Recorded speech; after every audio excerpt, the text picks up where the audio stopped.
Hello everyone, good morning সবাইকে। আজ শনিবার আর ঘুম থেকে উঠে ব্রাশ টাশ করে চলে গেছিলাম বাড়ির নিচেই বাজার বসে, সেখানে বাজার করতে। টাটকা পুঁই শাক পেয়েছি, এক আঁটি নিয়েছি, আম নিয়েছি আর খুব ভালো একটা আনারস নিয়েছি। এর আগে ওনাদের কাছ থেকে আনারস নিয়েছি, আনারসগুলো খেতে খুব ভালো হয়। পটল নিয়েছিলাম, সিম ছিল, একটু কাটা কুমড়ো, গরমের জন্য একটু উচ্ছে নিয়েছিলাম, ঢ্যাঁড়সও নিয়েছিলাম একটু। তো সেই সব বাজারগুলো গুছিয়ে রেখে ফ্রেশ হয়ে রান্না করে লাঞ্চ থালি রেডি করছি। আর সেই লাঞ্চ থালিটাই আজকে আমি আপনাদের সাথে শেয়ার করছি। প্রথমেই ছিল এক বাটি গরম ভাত, সাথে নিয়েছিলাম লেবু। যা গরম পড়েছে বাবা, এখন লেবু তো সবাইকেই খেতে হচ্ছে। প্রথম পাতে খাওয়ার জন্য রুই মাছের তেল বেগুন দিয়ে ভেজেছিলাম। মাছের তেল তো এমনি ভাজা অনেকেই খেয়েছেন, বেগুন দিয়ে একবার খেয়ে দেখবেন, ভাতের সাথে খুব ভালো লাগবে। অর্ধেকটা ভাত এই তেল দিয়েই খেয়ে নিতে পারবেন যদি মাছের তেলটা খেতে খুব ভালো হয়। তো আমাদের বেশ ভালো লাগে মাছের তেল, এখন আর শুধু বানাই না, একটু বেগুন দিয়ে বানাই। প্রথম পাতে এইটা নিয়েছিলাম খাওয়ার জন্য। তারপরে করেছিলাম ঢ্যাঁড়স ভাজা। ফ্রিজে বেশ কয়েকদিন ধরে না কিছু পুরনো ঢ্যাঁড়স ছিল, আর ঢ্যাঁড়সের পুরনো হয়ে গেলে একমাত্র উপায় হচ্ছে আমার কাছে ভেজে নাও। ভেজে নিলেই মুখরোচক হয়ে যায় পেঁয়াজ দিয়ে, কাঁচা লঙ্কা দিয়ে, আর খেতেও খুব ভাল লাগে। তো তারপর নিলাম ঢ্যাঁড়স ভাজা।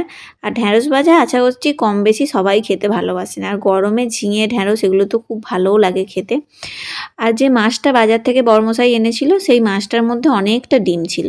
সেই ডিমটা কি একটু বেসন, পেঁয়াজ কুচি, কাঁচা লঙ্কা কুচি, পরিমাণ মতো নুন দিয়ে মেখে নিচ্ছি ভালো করে। মাছের ডিমের বড়া খেতে কার না ভালো লাগে, আমার তো মাছের থেকেও মাছের ডিমের বড়া বেশি খেতে ভালো লাগে। তো ভালো করে মেখে নিয়ে গরম গরম ভেজে নিলাম ভাতের সাথে খাওয়ার জন্য, ছোট ছোট আকার দিয়ে। মাছের ডিমগুলো সত্যিই খেতে খুব ভালো হয়েছিল, আর একটু বেসন না দিলে বড্ড ছিটকায়, ওই জন্য একটু বেসন দিয়েছিলাম। বড়া ভাজা আমার হয়ে গেছে। তো খাওয়ার জন্য দুটো বড়া ভাজা নিলাম ভাতের সাথে। আর দুপুরের একটা বড় তরকারি বলতে আজকে বানিয়েছিলাম লাউ দিয়ে আলু দিয়ে মাছ দিয়ে ঝোল। লাউ আলুগুলো প্রথমে ভালো করে ভাজা করে নিয়েছিলাম, মশলা কষিয়ে তাতে জল দিয়ে লাউ আলুটা দিয়ে মাছ দিয়ে ফুটিয়ে নিয়েছিলাম। পেঁয়াজ, রসুন, কাঁচা লঙ্কা বাটা, টমেটো দিয়ে করেছিলাম। খেতে খুব ভালো হয়েছিল, একদম খুব রিচ, গরম মশলা সব দিইনি গরমের কারণে। আর এই গরমের জন্য এই লাউ দিয়ে মাছের ঝোলটা একদম খেতে খুব ভালো লাগে। এই একটা তরকারি দিয়েই ভাত খাওয়া হয়ে যাবে অনেকের। তো সেই মাছের ঝোলটার এক বাটি ঝোল নিলাম ভাতের সাথে। আর মাছের ঝোলটা আমি খেয়েছিলাম তো আজকে দুপুরে, খেতে খুব ভালো হয়েছে। তো এই ছিল আজকে দুপুরের লাঞ্চ থালি। থালি তো আমার রেডি হয়ে গেছে।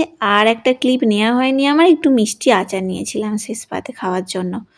তো টাটা, দেখা হবে নেক্সট ব্লগিংয়ে পরের দিন।